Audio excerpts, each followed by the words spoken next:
Friends, welcome back to my channel the sisters teach class 10। Class 10 की इस कक्षा में आप सभी का स्वागत है। तो हम पढ़ रहे थे प्रकाश, परावर्तन एवं अपवर्तन। ये क्लास 10 फिजिक्स का चैप्टर नंबर 1 है एंड आज इसका लेक्चर नंबर 9। उससे पहले अगर आपने इसके बाकी के पिछले लेक्चर्स नहीं देखे तो प्लीज़ जाके देख लो क्योंकि इम्पॉर्टेंट है। तो आज का हमारा टॉपिक क्या है? आज का हमारा टॉपिक है अपवर्तनांक। ठीक है, अपवर्तनांक क्या होता है, किसे कहते हैं, इसके प्रकार क्या है, ये देखेंगे। ओके, तो वीडियो स्टार्ट करने से पहले अगर आपने अभी तक इस चैनल को सब्सक्राइब नहीं किया तो प्लीज़ कर लो क्योंकि इम्पॉर्टेंट है। तो चलिए स्टार्ट करते हैं। So let's get started. तो अब समझते हैं कि आखिरकार अपवर्तनांक है क्या। ठीक है, तो अपवर्तनांक है क्या। मैंने आपको लेक्चर नंबर 8 में पढ़ाया था कि अपवर्तन है क्या। ठीक है, अगर आपको अपवर्तन का कॉन्सेप्ट अच्छे से आता है तभी आपको ये अच्छे से समझ में आएगा। ठीक है, अगर आपने नहीं देखा या फिर आपको थोड़ा सा भी कंफ्यूजन है अपवर्तन में तो आप वो वाला लेक्चर जाके देख सकते हैं। ठीक है, तो चलिए अब सीखते हैं कि अपवर्तनांक क्या होता है। ठीक है, देखो अपवर्तनांक को हम तब तक अच्छे से नहीं जान पाएंगे जब तक कि हम इसके प्रकारों को न देखें। ठीक है, तो मैं बता दूं अपवर्तनांक के 2 प्रकार होते हैं। कौन कौन से? निरपेक्ष और सापेक्ष। अब जब हम इसको अच्छे से सीख जाएंगे ना तो बस यही हमारा अपवर्तनांक होगा। देखो सबसे पहले अपवर्तनांक, आप थोड़ा सा पेशेंस रखो, अभी आपको पूरा क्लियर हो जाएगा। ठीक है, तो यहाँ पे हम जानते हैं कि यहाँ पे 2 प्रकार होते हैं। कौन कौन से? निरपेक्ष और सापेक्ष।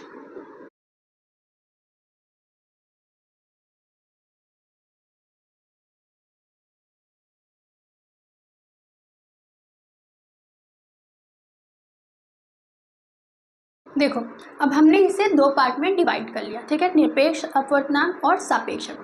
अब देखो अब हम सीखते हैं। हम जानते हैं स्नेल का नियम। स्नेल का नियम क्या है कि किन्हीं 2 माध्यमों के लिए किसी एक रंग की प्रकाश किरण के लिए आपतन कोण की ज्या तथा अपवर्तन कोण की ज्या का अनुपात एक नियतांक होता है ना, एंड जिसे हम n = sin I बटा sin R, ये मैंने आपको पिछले लेक्चर्स में बताया है। ठीक है, तो देखो अपवर्तन क्या होता है हम जानते हैं। जब हम प्रकाश की किरण को किसी अन्य माध्यमों से गुजारते हैं तो प्रकाश की किरण जो होती है वो कुछ विचलित होकर जाती है। ऐसा क्यों होता है? मैंने बताया था आपको, ऐसा इसलिए होता है क्योंकि भिन्न भिन्न माध्यमों में प्रकाश की चाल भिन्न भिन्न होती है ना। तो बस प्रकाश की चाल को एक दूसरे के सापेक्ष रख के उसका अनुपात ज्ञात करना ही क्या कहलाता है? अपवर्तनांक कहलाता है। ठीक है, देखो अभी आपको कुछ पल्ले नहीं पड़ा होगा। अब देखो सबसे पहले हम जानते हैं निरपेक्ष अपवर्तनांक क्या होता है। अगर हम वायु के सापेक्ष, सापेक्ष क्या होता है?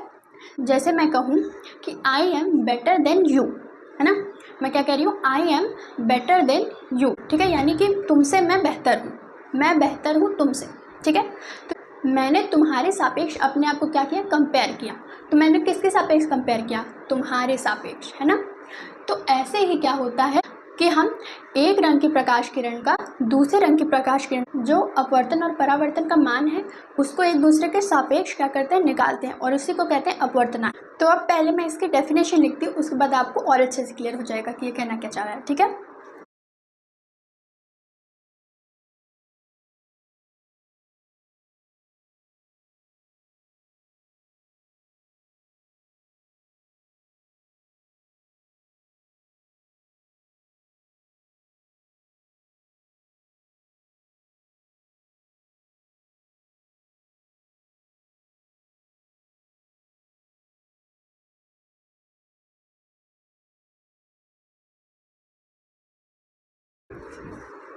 ठीक है, तो ये मैंने लिख दिया। क्या लिख दिया मैंने? जब प्रकाश की किरण वायु से किसी अन्य माध्यम में गति करती है तो हम वायु के सापेक्ष उस माध्यम का अपवर्तनांक ज्ञात करते हैं।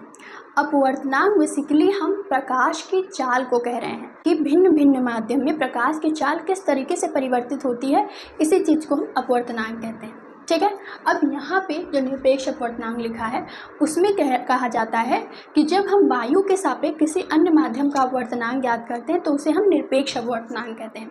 तो अब देखो इस पे बेस करते हैं एक क्वेश्चन। कैसे करेंगे? सबसे पहले हम इसका फॉर्मूला देखेंगे। देखो तो देखो निरपेक्ष अपवर्तनांक इक्वल टू निरपेक्ष अपवर्तनांक n इक्वल टू सी। सी क्या है? वायु में प्रकाश की चाल, वायु में प्रकाश की चाल, और v क्या है? v है, v क्या है, v है माध्यम में प्रकाश की चाल, ठीक है, माध्यम में प्रकाश की चाल, ठीक है, माध्यम में प्रकाश की चाल। तो देखो अब यहाँ पे हम वायु ये कह सकते हैं या फिर हम निर्वात भी कह सकते हैं, ठीक है, क्या कह सकते हैं, निर्वात भी कह सकते हैं, ठीक है। तो अब देखो इस पे क्वेश्चन कैसे आते हैं। मान लो क्वेश्चन है हमारा कि वायु में प्रकाश की चाल, देखो वायु कहो आप या फिर आप कहो निर्वात, दोनों एक ही होगा, ठीक है। तो वायु में प्रकाश की चाल दिया 3 लाख किलोमीटर, ठीक है। तो वायु में प्रकाश की चाल 3 लाख किलोमीटर दिया है और कांच में प्रकाश की चाल, कांच में प्रकाश की चाल 2 लाख किलोमीटर दिया है, ठीक है। अब पूछ रहा है कि वायु के सापेक्ष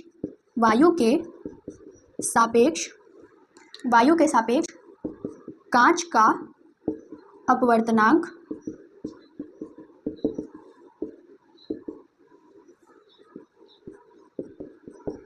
ठीक है। तो हमारा क्वेश्चन क्या है, देखो यहाँ पे वायु में प्रकाश की चाल दिया है 3 लाख किलोमीटर, ठीक है, और कांच में प्रकाश की चाल दी हुई है 2 लाख किलोमीटर।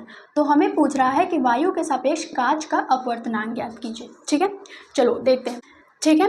तो ये हमारा क्वेश्चन हो गया। अब देखो हम करेंगे कैसे, हमें पता है कि हमारा फॉर्मूला क्या है, n = c/v।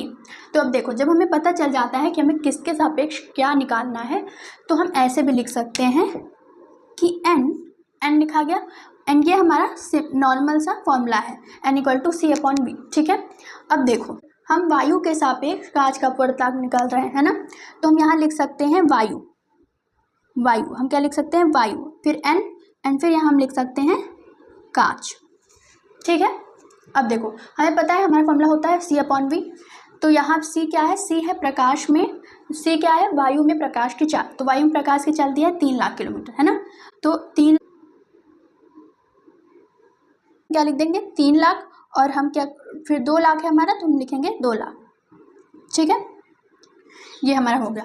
अब देखो लाख से लाख के सारे 0 से 0 कट जाएंगे, है ना, सारे 0 से 0 कट जाएंगे, पूरे कट जाएंगे, है ना। अब लास्ट में बचेगा हमारा 3/2। अब देखो जब हमने सारे 0 से 0 काट दिए तो हमारे पास क्या बचा, 3/2, और ये जो 3/2 है यही हमारा हो जाएगा वायु के सापेक्ष कांच का अपवर्तनांक। तो देखा अपवर्तनांक कितना इजी था, एंड ये अगर आपके न्यूमेरिकल्स में आता है तो आप कर लोगे, है ना।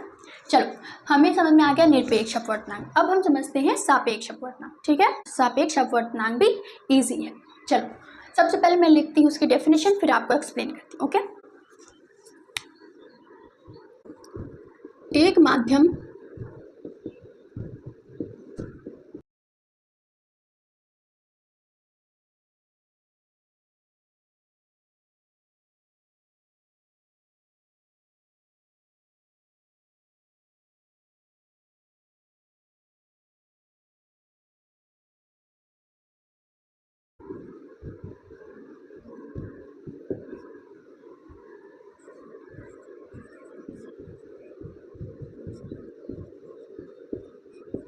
ठीक है। देखो ये तो और सिंपल है, ये क्या है, देखो एक माध्यम के सापेक्ष किसी अन्य माध्यम का अपवर्तनांक सापेक्ष अपवर्तनांक कहलाता है। यहाँ आपको डेफिनेशन से कोई लेना देना नहीं, यहाँ पे हम समझ रहे हैं कॉन्सेप्ट, ठीक है। ये बहुत ही इजी डेफिनेशन है चीज़ों को डिफाइन करने की, ओके। अब देखो इसका जो फॉर्मूला है वो इम्पॉर्टेंट है एंड थोड़ा अलग है। क्या है इम्पॉर्टेंट, देखो अगर किसी 2 अलग अलग माध्यमों का प्रकाश का अपवर्तनांक दिया हो तो हम क्या करते हैं कि जब हम अपवर्तनांक निकालते हैं उसका, ठीक है, तो सापेक्ष अपवर्तनांक निकालते हैं, सापेक्ष अपवर्तनांक निकालते हैं तो हम दूसरे वाले का अपवर्तनांक पहले लिखते हैं, यानी n2 पहले लिखते हैं, बाद में हम पहले वाले का अपवर्तनांक लिखते हैं।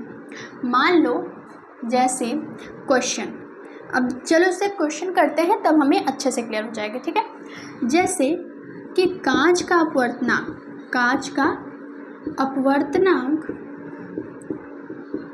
1.5 है। अब आपके दिमाग में ये आएगा कि क्या ये अपवर्तनांक फिक्स रहते हैं, तो हाँ ये अपवर्तनांक फिक्स रहते हैं। आपकी बुक में कई अपवर्तनांक दिए भी हैं, जैसे जल का है ना, वायु, जैसे जल का, वायु का, कांच का, तो सारे दिए हुए हैं आपकी बुक में। तो आप चाहो तो लर्न कर सकते, पर आपको लर्न करने की ज़रूरत नहीं क्योंकि एग्ज़ाम में ये दिया होता है। ठीक है, तो देखो कांच का अपवर्तनांक 1.5 है। ठीक है, और जल का अपवर्तनांक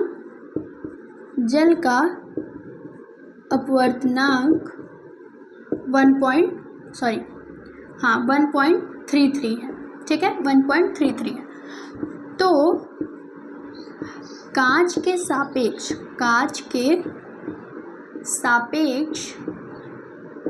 जल का अपवर्तनांक ज्ञात कीजिए। ठीक है, यहाँ आप समझ लीजिएगा।